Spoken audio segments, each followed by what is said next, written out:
皆さんこんにちは。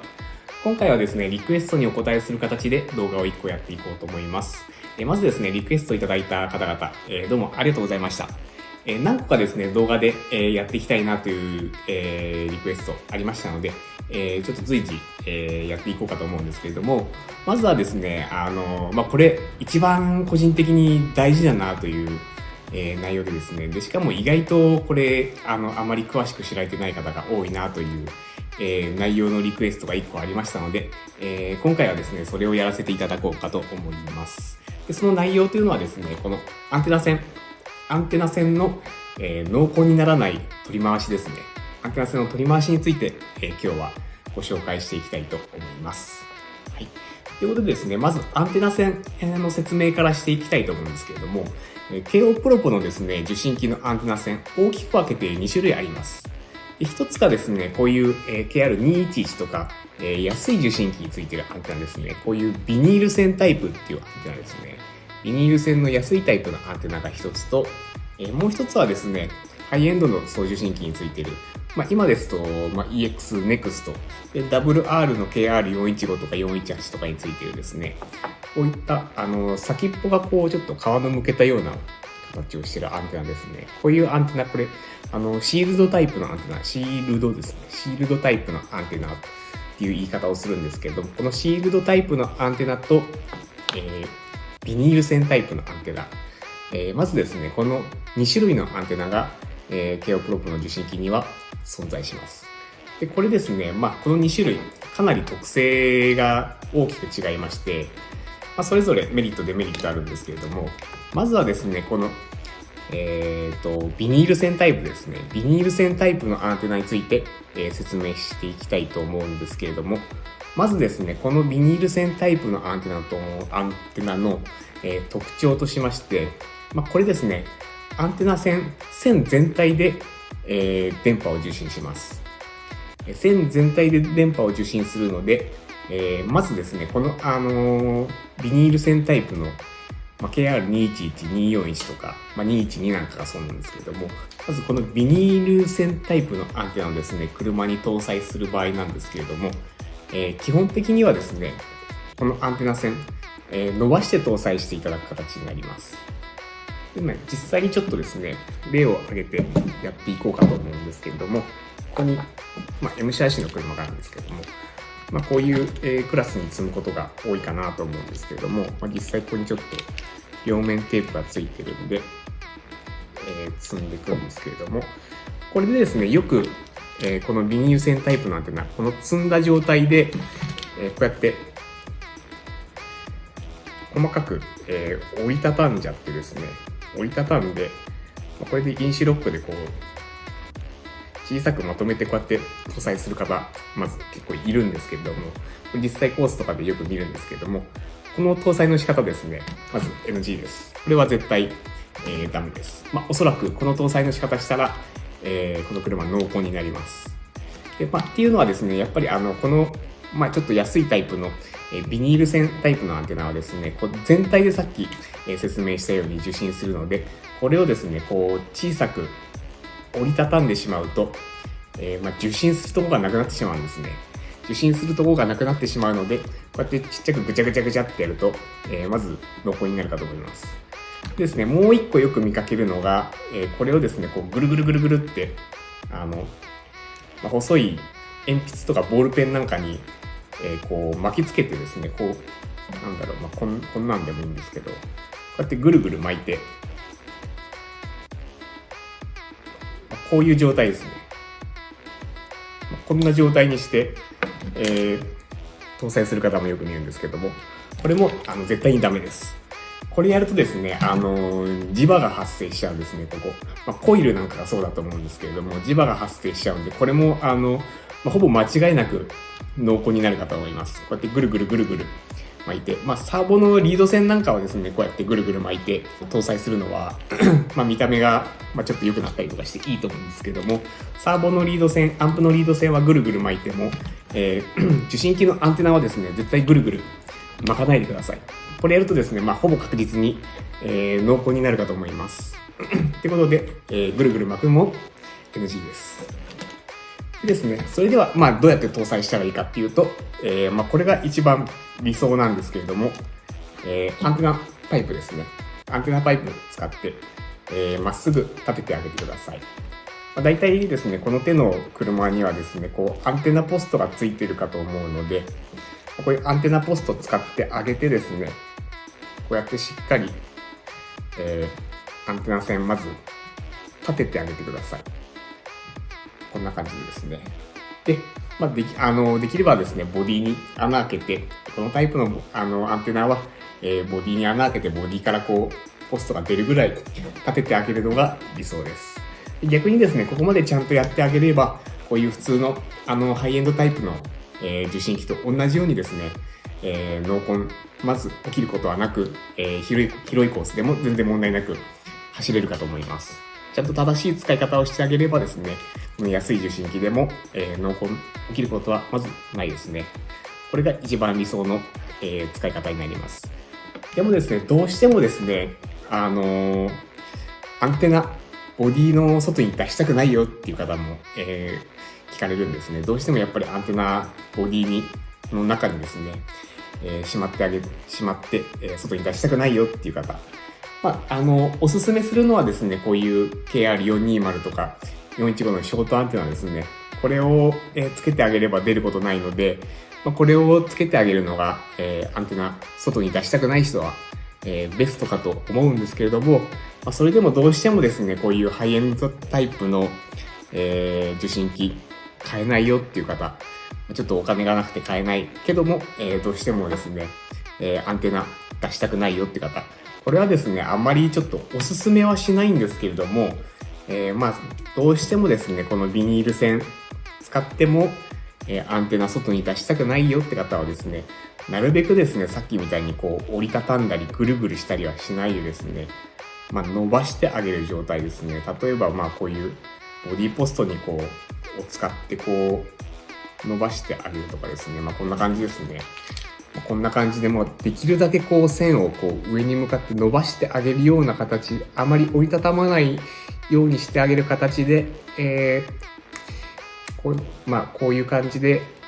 搭載してあげれば、あんまり大きくないコースだったら、なんとかいけるかと思います。ただですね、やっぱりちゃんとアンテナパイプ使って、ボディの外に出してあげるよりは、感度落ちてしまうので、遠くまで届かなくなるかと思います。なので、あまりおすすめはしないですけれども、どうしてもビニール線アンテナで、ボディの外に出したくないよって方は、こんな感じでですね、なるべく線を伸ばしてあげられるような工夫をして、積んでみてください。少しはマシになるかと思います。ただ、おすすめはしません。はい。っていうのがですね、一応このビニール線のアンテナの、正しい使い方ですね。取り回しについてですね。はい。で、次がですね、このシールドタイプのアンテナ。こちらについて説明していくと、まずですね、ビニール線のアンテナとの、違いというのはですね、このシールドタイプのアンテナは、このアンテナ全体で受信するんじゃないんですね。この、皮の向けてる部分ですね。ここの部分で、電波を受信します。このシールドっていうんですけれども、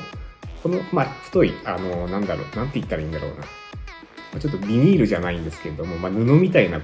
線がかぶさってるんですね。ここの部分は、電波を受信しないっていうのが、このシールドタイプのアンテナの特徴になります。でですね、ケイオプロポのシールドアンテナ、ちょっと色が2色あるんですけれども、最近の新しいのがこの黒になってるんですね。今までのちょっと古いのがグレーになってるんですけれども、これは全く一緒のものです。色が違うだけで、どっちもこのグレーのものも、黒いものもどっちもシールドタイプという、アンテナになります。でですね、このアンテナの、受信するところは、この皮の向けてるここの部分だけになります。ということはなんとなく想像つくかと思うんですけれども、この受信機でしたら、例えばこの M シャーシに積むときに、このですね、ロングアンテナタイプのものでも、ですね、ちょっと積みまして、このシールドついてる部分ですね、ここは束ねちゃっても、さほど影響はありません。ゼロとは言わないんですけれども、このビニール線タイプのアンテナに比べると、このシールド線タイプのアンテナは、このシールドのついてる部分っていうのは電波を受信しないので、さほど束ねてしまっても、そんなに影響はないっていうことですね。ただし、一番大事なのはですね、この皮の向けてる部分ですね。ここがですね、この地面に対して垂直に上を向いていることが、一番重要になります。はい。なので、このですね、皮の向けている部分ですね、これを、上に向けて搭載してあげてください。例えばですね、この車の場合は、こんな感じでですね、アンテナポストを使って、例えばですね、こうやって短く掲載することもできます。で、ここの余った部分はちょっとこうやって折りたたんじゃっても、そこそこ大丈夫なのが、このシールドタイプっていう、アンテナになりますね。なので、このようにですね、ツーリングカーみたいな、シャシだったら、アンテナポストのついてるタイプの、KR420 とか415だったら、そのまんまですね、アンテナパイプさせるので、こうやって積むのが一番簡単ですね。で、アンテナパイプはできるだけ使った方がいいかと思います。なぜかっていうと、アンテナパイプ使えばですね、シャーシに対して絶対真上に向くようになるんで、ぜひアンテナパイプは、この受信機でも使ってあげてください。でですね、ちょっとここに見やすいように何も載せてないシャーシがあるんですけれども、良くない例ですね。例えばこれ、これショートアンテナなんですけども、ショートアンテナでもこうやって載せて、これは大丈夫ですね。これは良い例ですね。こうやって載ってる分にはいいんですけれども、例えばですね、これがこんな風になってた。こういう風な形で乗ると、いくらこのシールド線のショートアンテナといえども、受信感度は下がります。これなんでかっていうと、さっき言ったように、この皮の向けてる部分ですね。これが地面に対して垂直に上向いているのがベストなんですけれども、これ今横に向いてちょっとむしろ下に向いちゃってますね。こういう状態は NG です。この状態だと感度下がってしまいます。で、逆にですね、ちょっとこの下にアンテナポストがあったりとかして、こういう感じですね。こういう感じだったらまだ OK ですね。この辺にアンテナポストがある、ような車で、こういう風に積むんだったら、ここはぐにゃって曲がってても、今上向いてますよね。これ上向いてれば、これ OK です。はい。こんな感じで、このシールドタイプのアンテナ線っていうのはですね、基本的にこのシールドの部分は、ちょっと曲がってたり束ねちゃったりしても、このアンテナの向けてる部分ですね、これが上を向いてれば基本的には良い感度で受信することができます。でですね、なぜこのショートとロングがそれだったら存在するのっていう、それだったらショートだけでいいじゃないかっていう、思う方もいるかと思うんですけれども、このロングの使い道のおすすめはですね、エンジンカーですね、GP カーとかオフロードカーの場合ですね。で、この、今この向けている部分が、地面に対して、上に向いてれば、感度はいいっていうふうには、説明したんですけれども、やっぱりですね、これ、なるべく高い位置にあった方がですね、やっぱり操縦台からの電波っていうのは受けやすいので、感度は良くなるんですね。で、例えばエンジンカーの場合だと、エンジンのヘッドが結構高い位置にあるので、それにこう影になってしまうことがあるんですね。電動カーの場合はこのように、高いところに何もないんで、これ見ていただいてもアンテナが一番高い位置にあるんで、受信するの問題ないんですけれども、エンジンカーの場合ここにエンジンがあるんで、エンジンの方がだいたい高さ高くなるんで、ショートアンテナだと、エンジンの影にこう隠れちゃうんですね。で、そういう時はですね、このロングアンテナタイプのものを使ってあげて、なるべくエンジンのヘッドよりもこう高いところに出してあげるっていうのですね。あと、オフロードカーなんかの場合は、コース自体にこう、ジャンプがあるので、高い部分があるので、コースのジャンプの部分に、この低い、受信機だと、低いアンテナ線だと、コースの影になってしまったりっていうこともあるので、オフロードカーの場合もですね、このロングアンテナで、なるべくですね、この被膜の向けたところを、高いところに出してあげれば、受信感度が良くなります。なのでですね、エンジンカーとかオフロードカーなんかにはこのロングアンテナタイプを使っていただくのが、おすすめになります。はい。あとですね、もう一つ。これ結構ですね、エキスパートの方、意外とエキスパートの方の方が、長くやってる方の方がやってしまうのかなと思うんですけれども、意外とですね、AM、FM 受信機の頃からやってた方って、結構これ癖になっちゃってるのかなと思うんですけれども、まずね、このアンテナ線をここに立てて、で、このですね、被膜の部分、これをですね、こう、折り曲げて、このアンテナキャップ、折り曲げてこういう風な形でアンテナキャップする方、これ結構コースで見るんですけれども、これもNG です。絶対ダメです。っていうのはですね、さっき説明したように、この皮の向けてる部分ですね。ここ、被膜の向けてる部分で電波を受信するので、ここ折り曲げるっていうのはですね、電波の感度、すごい下がってしまいます。これ絶対ダメなんですね。昔の 2.4 ギガの前のですね、FM、AM の受信機の時に、結構こうやって、あの頃のアンテナってこうやって折り曲げて、キャップで止めてたのが主流だったので、それをですね、今引きずって 2.4 ギガでもこういう止め方してる方、よく見かけます。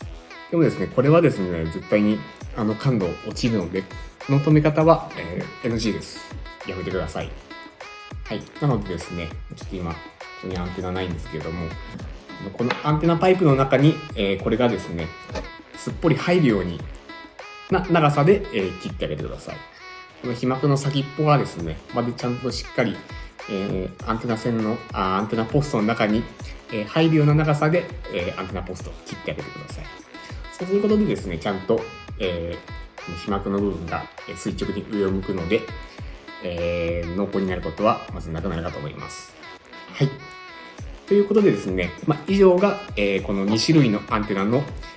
正しい搭載の仕方になります。はい。ということでですね、ちょっと簡単にまとめますと、まずですね、ビニール線タイプのアンテナは、電波を全体で受信するので、できるだけ、ちゃんと上にピンと伸ばして、掲載してあげるということですね。で、逆にシールドタイプのアンテナ。これは、受信するのは、この被膜の向けたこの部分だけです。で、大事なのはこの部分を垂直に上に向けてあげるっていうことですね。ということで、電波がしっかり受信します。で、エンジンカーやオフロードカーの場合は、こちらのロングアンテナでですね、この垂直の、被膜の向けた部分をなるべく高い位置に出してやることで、より感度が良くなります。はい。以上のことをですね、ちゃんと守ってあげれば、高い受信機、安い受信機関わらず、まずですね、濃厚になるっていうことはないかと思います。これで濃厚になったら、おそらくプロポが壊れてたり、どっかのが壊れてる原因があるので、そっちをちょっと疑ってみてください。ということでですね、今回は、受信機のアンテナ線の濃厚にならない取り回しについて、ご紹介しました。またですね、リクエストの方は随時受け付けておりますので、ぜひ、こんなことやってほしいなっていう企画内容ありましたら、コメント欄に、書いてみてください。まだですね、何個かちょっと、やりたいなっていう企画、コメント欄の方にありましたので、また引き続きですね、この動画で、リクエストお答えする形でやっていこうかとも思っていますので、ぜひよろしくお願いします。それでは今回は以上になります。それではまた。